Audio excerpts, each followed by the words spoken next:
Hi, നമുക്ക് +1 improvement exam 2023 mathematics trigonometry എന്ന ചാപ്റ്ററിൽ നിന്നും എല്ലാ വട്ടത്തെ എക്സാമിനേഷനും ഈ ഒരു രൂപത്തിലെ ചോദ്യം നിങ്ങൾ കാണാറുള്ളതാണ്. ഇത് കഴിഞ്ഞ 2023 മാർച്ച് എക്സാമിനേഷന് ചോദിച്ച ചോദ്യവുമാണ്.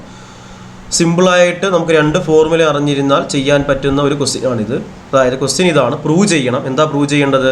sin 3x + sin x divided by cos 3x + cos x equal to tan 2x എന്ന വാല്യൂ ആണെന്ന് നമ്മൾ തെളിയിച്ചു കൊടുക്കണം. നമുക്കറിയാം ട്രിഗണോമെട്രി പ്രൂവ് ചെയ്യുന്നത് ലെഫ്റ്റ് ഹാൻഡ് സൈഡ് എടുത്ത് നമ്മുടെ ഇക്വേഷൻസ് അപ്ലൈ ചെയ്ത് കൊണ്ടുവരുമ്പോൾ നമുക്ക് ആരെ കിട്ടും? റൈറ്റ് ഹാൻഡ് സൈഡ് കിട്ടും. ആ രൂപത്തിലാണ് മിക്ക ക്വസ്റ്റ്യൻ നമ്മൾ ചെയ്യുന്നത്.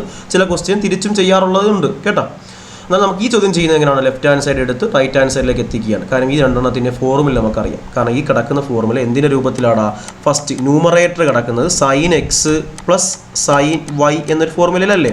എന്തോ sin x + sin y എന്ന് പറഞ്ഞാൽ 2 sin x + y/2, പിന്നെ ആരാടാ? cos x - y/2. അതുപോലെ താഴത്തെ ആളെന്തുവാ? cos x + cos y. അതിൻ്റെ ഫോർമുല എന്തുവാ? 2 cos x + y/2 cos x - y/2. Simple അല്ലേ? അപ്പോൾ ആദ്യം വരുന്നയാളെ എക്സിൻ്റെ സ്ഥാനത്തും കൊടുക്കുക, രണ്ടാമത് വരുന്നയാളെ വൈയുടെ സ്ഥാനത്തും കൊടുക്കുക. അപ്പോൾ പ്രൂവ് ചെയ്യാൻ വേണ്ടി നമുക്ക് ആദ്യമേ ലെഫ്റ്റ് ഹാൻഡ് സൈഡ് ഇങ്ങോട്ട് എടുക്കാം. സോ ലെഫ്റ്റ് ഹാൻഡ് സൈഡ് എടുത്തതിന് ശേഷം ലെഫ്റ്റ് ഹാൻഡ് സൈഡ് ആരാടാ? sin 3x + sin x divided by cos 3x + cos x. Okay, then will be equal to the numerator നോക്കടാ, sin x + sin y എന്ന formula അല്ലേ? Equation പ്രകാരം എക്സിൻ്റെ സ്ഥാനത്ത് നമ്മുടെ ക്വസ്റ്റ്യനിൽ കിടക്കുന്ന 3x ആണ്, വൈയുടെ സ്ഥാനത്ത് ക്വസ്റ്റ്യനിൽ കിടക്കുന്ന എക്സുമാണ്. അത് തന്നെ ഈ ഫോർമുലയിൽ കൊടുത്താൽ മതി. ഫോർമുല എന്തുവാ? ഫസ്റ്റ് 2 sin x + y എന്ന്. അപ്പോൾ ഈ എക്സിൻ്റെ സ്ഥാനത്ത് നമ്മുടെ ക്വസ്റ്റ്യനിൽ 3x. അപ്പോൾ നമുക്ക് ആരെ കൊടുക്കാം? 3x + വൈയുടെ സ്ഥാനത്ത് ആരാണ് കിടക്കുന്നത്? വൈയുടെ സ്ഥാനത്ത് കിടക്കുന്നത് എക്സ്. അപ്പോൾ 3x + x divided by 2 into അടുത്ത എന്തുകൂടെ ഇക്വേഷൻ? cos x - y/2 എന്നല്ല ഇത് കണ്ട.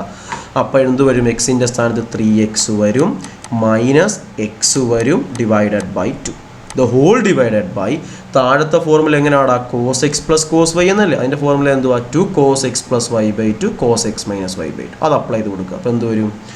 2 cos എക്സിൻ്റെ സ്ഥാനത്ത് 3x + x divided by 2 into cos 3x - x divided by 2. ഈ മുകളിലെല്ലാം 2നെ ആണെങ്കിലും സൈനെ ആണെങ്കിലും കോസിനെ ആണെങ്കിലും എല്ലാം മൾട്ടിപ്ലൈ ചെയ്തേക്കുക. താഴെ അതുപോലെ മൾട്ടിപ്ലൈ ചെയ്തേക്കുക. അങ്ങനെ മൾട്ടിപ്ലൈ ചെയ്തേക്കുവാണെങ്കിൽ എന്തായി പോകൂടാ? ഒരേ ആൾ മുകളിലും താഴെയും വന്നാൽ ക്യാൻസലായിപ്പോയി. ആരൊക്കെ അങ്ങനെ വന്നേക്കുന്നത്? 2ഉം 2ഉം ക്യാൻസലായിപ്പോയി. ഇവിടെ നോക്കിക്കടാ, ഇതും cos 3x - x divide by 2, ഇതും cos 3x - x divide by 2. കുറയ്ക്കേണ്ടേ ഹരിക്കേണ്ടേ വല്ല കാര്യമുണ്ടോ? ഇല്ല, രണ്ടും ഒന്ന് തന്നെയല്ലേ? അപ്പോൾ അതും എന്തായിപ്പോവും? ക്യാൻസലായിപ്പോവും. ഇനി ബാക്കി ആൾക്കാരെ ചെയ്താൽ മതിയടാ. സൈൻ ഇവിടെ 3x ഉണ്ടാ, പ്ലസ് എക്സ് എത്ര? 4x. 4x നിന്ന് 2നെ ഹരിച്ചാൽ 2x. അപ്പോൾ sin 2x divided by same അതുപോലെ തന്നെ കോസ് ഉണ്ടാ, 3x x കൂട്ടിയാൽ 4x. 4x ഡിവൈഡ് ബൈ 2 എത്ര? 2x. അപ്പോൾ cos 2x എന്ന് വരും. sin x divided by cos x എന്ന് പറഞ്ഞ സാധനം നമുക്കറിയാം അല്ലേ? ആരാണ്? tan x. അങ്ങനെയാണെങ്കിൽ sin 2x by cos 2x എന്തായിരിക്കും? tan 2x ആയിരിക്കും. It's a very important. ഈ രൂപത്തിലെ ക്വസ്റ്റ്യൻ നമുക്ക് ഈ വട്ടവും ഒരു 3 മാർക്കിനായിട്ട് പ്രതീക്ഷിക്കാവുന്നത്. 3 മാർക്കിന് ചോദ്യമാണ്. സിമ്പിൾ അല്ലേ? ഇക്വേഷൻ പഠിച്ചാൽ പെട്ടെന്ന് ചെയ്യാം. ഓക്കെ, നന്നായിട്ട് വൃത്തിയായി പഠിക്കുക. Okay, thank you.